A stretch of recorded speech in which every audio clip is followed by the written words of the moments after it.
I watched you go from a window down below. In jest, you'd say it's the last time you'd walk away. Why does anybody ever go? I don't know. I don't know. Why couldn't I just raise my voice to say, don't go, please stay for at least one more day. Hello and welcome. Welcome to The Art of Giving Up. This is your podcast for giving up bad ways, bad days, unfortunate friendships, general unhappiness, I don't know, bad diets, sometimes just giving up because life is too hard. And as always, I'm your host, Steven. And I want to thank you, yes you, for joining me on this, my journey of self-improvement and growth. And I hope that in joining me as I struggle and as I grow, you grow with me.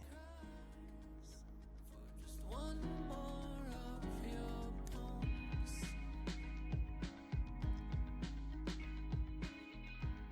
I know that I spend a lot of time talking about growth. I talk a lot about growing and changing, becoming better, learning. And as I grow and as I change and become, well, I hope a better person, I find that I have to, in order to really grow, I have to take everything. I kind of have to throw it out sometimes. And I have to do new things. And I have to learn. And I have to expose myself to things I'm not used to. And I'm going to be honest. You know, when people say that, I'm going to be honest. I am pretty good at new things. I'm not trying to pat myself too hard on the back here. But if you put a new system in front of me, some rules, a new recipe, generally I have to only read it once in order to understand how it works. The same thing happens in social situations.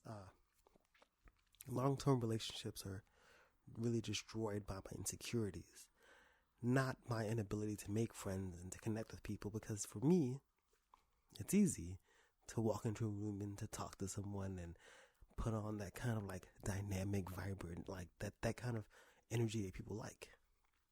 But it doesn't mean that I like to do it. I don't like to do new things. I don't like to go new places. I like to take the same path every single day. I mean, even like video games. I like video games. There's a new video game, I want to play it, but I just don't. Because doing new things scares me. And it doesn't scare me because I can't do it.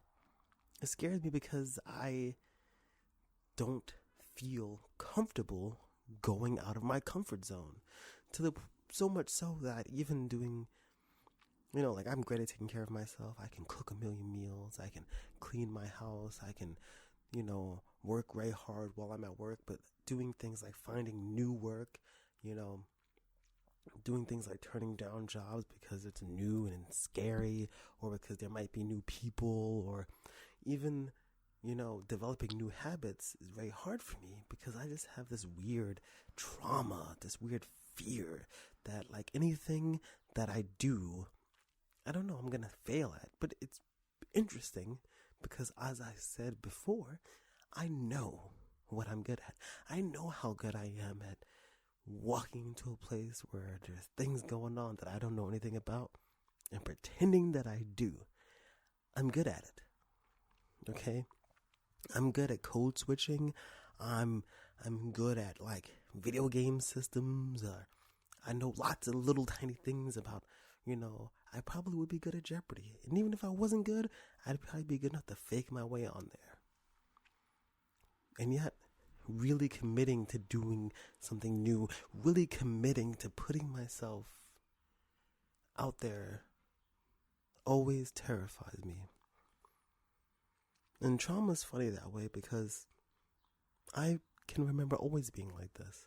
I remember once in like the 6th grade, there was this girl. I remember she had red hair. I think she was, I don't know, whatever, we were in Harlem. And, one day I came into the class.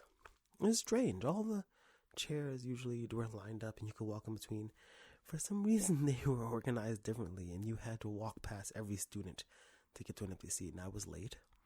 And I walked past her seat, and she looked at me. She was like, "Oh, you want to go out with me?" And yes, duh. But, yeah, I said no.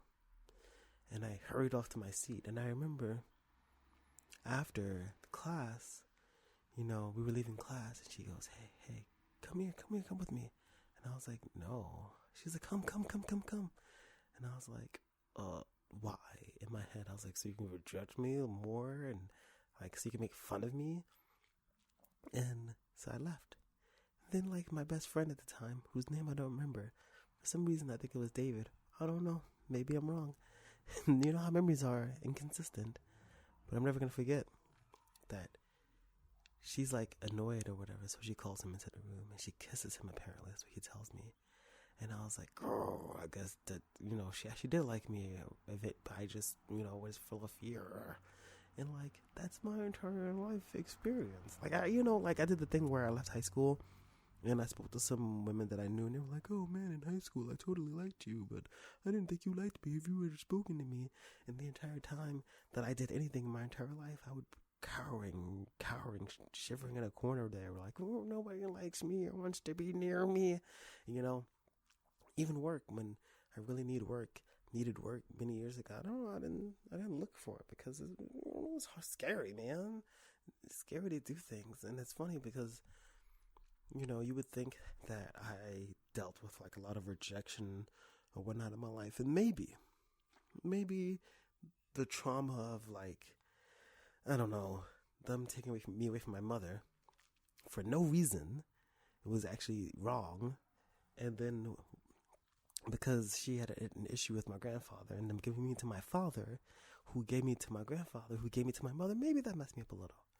Or maybe it was the constant abuse, the physical abuse at the hands of my peers and at the hands of the teachers in my elementary school and my junior high school that really put this trauma in me. And so going to do new things is hard.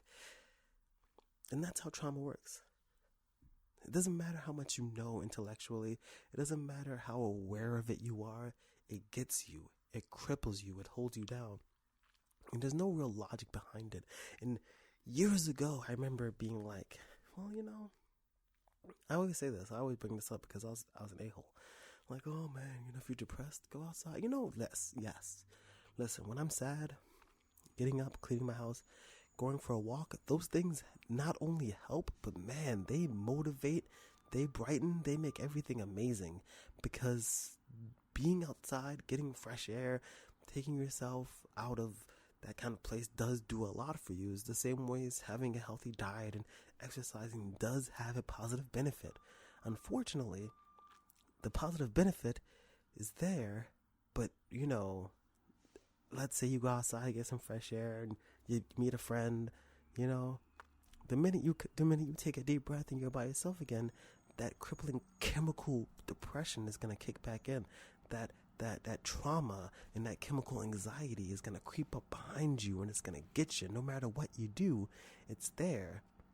And that's what's so hard, I think, for a lot of people to understand. People always be like, well, I don't understand. I don't understand why you don't like to go do things. I was trying to explain to someone, I was like, I have to go to the DMV. And I cannot go by myself. I just can't. Why? Because I can't. Do I go to that building all the time? Do I go into that building where the Target is and the Best Buy and the Marshalls and I go in there all the time, but I cannot go into the DMV. I can't. I physically cannot make myself do it. And there's no reason for it. There's no logic. And it doesn't have to be. I don't need to explain my trauma or my fear, But I do think that I need to be conscious of it. And I need to be Like, I need to be very aware of why I feel the way that I do. I need to be very aware of, like, okay, so I want to do this. This is why I'm scared. This is why I'm anxious. This is why it's hard for me. And even though just doing it is not really, I don't know, possible. Like, just doing it doesn't just make things better, you know. Now that I know, maybe I can work on overcoming. And I never really thought I was afraid to do new things until this week. And I was not put into a situation to do anything new. I got a new job about 3 weeks ago, and it was pretty much a guaranteed job. My neighbor kind of likes me. He wanted to do something, and he was like, hey, you do it. And I was going to lie and be like, no, I found a job, because it was scary, you know?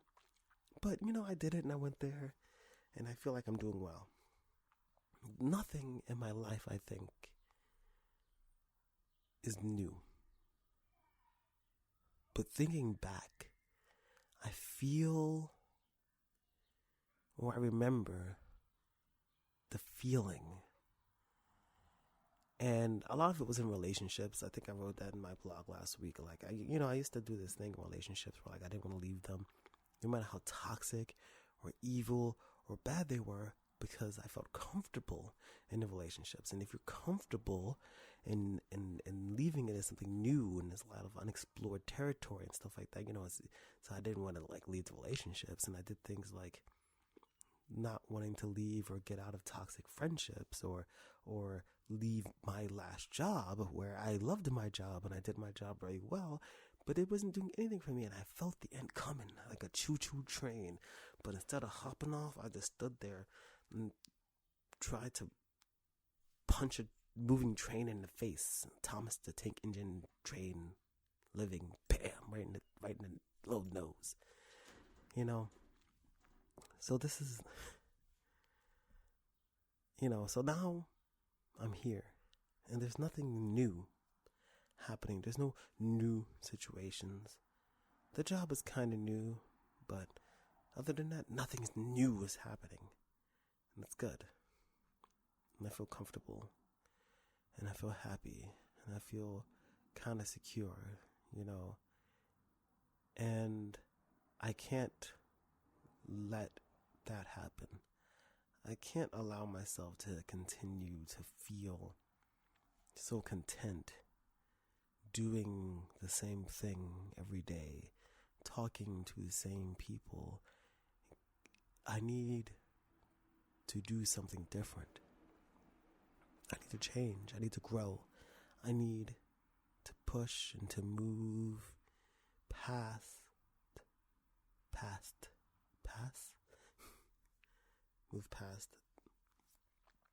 where I am now. And the only way is for me to do things that are new.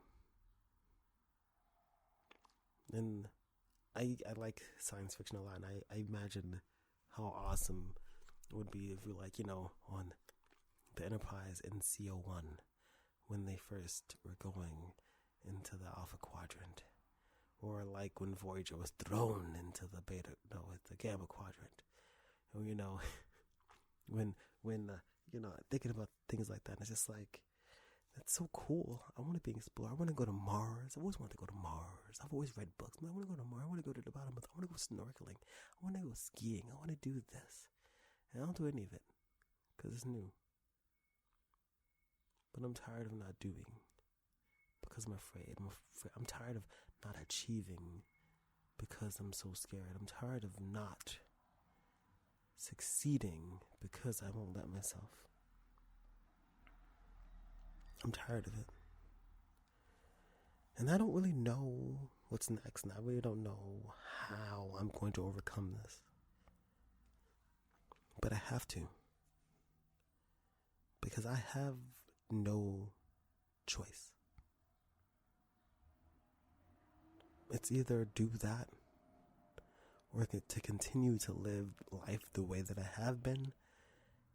And I'm not happy with life the way it is. And so that means that I have to try Lord knows, I don't want to do that. The idea of even doing something new cripples me. But this at one time was something new, wasn't it? This interaction between you and I. When I first got this mic and I sat in this room and I spoke like this was new. Every friendship that I have and have maintained, those all were at some point new. And even in those, there are new things. So I think it's time. I need to go a new frontier. Explore and grow and learn. And maybe, just maybe, things will be okay. I want to thank you. Yes, you. For joining me again. And remember, you could always reach out. You could always talk to me, connect with me. artofgivingupodcast@gmail.com. DA Art of Giving Up on Twitter. Art of Giving Up Podcast on Facebook. The whole nine.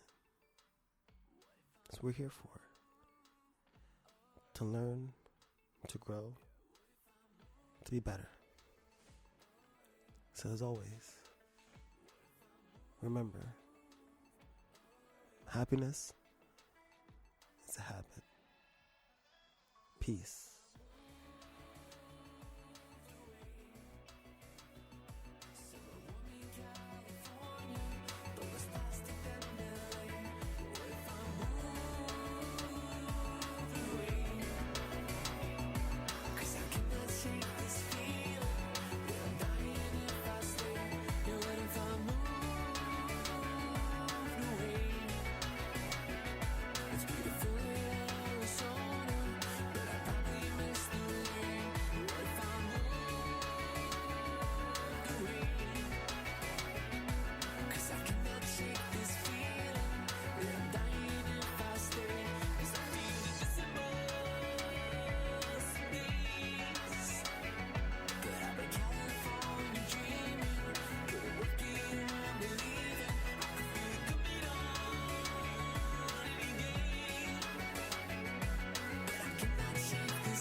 What if I moved away? What if I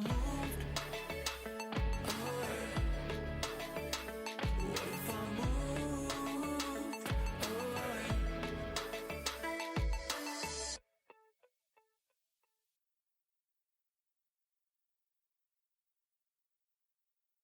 It was mentioned to me by someone that I know who listens every week that sometimes when I feel bored or feel like it, I like to say something after. So I decided I'm not even gonna step on mic or nothing. I'm just gonna talk into this. I hope you have a nice day.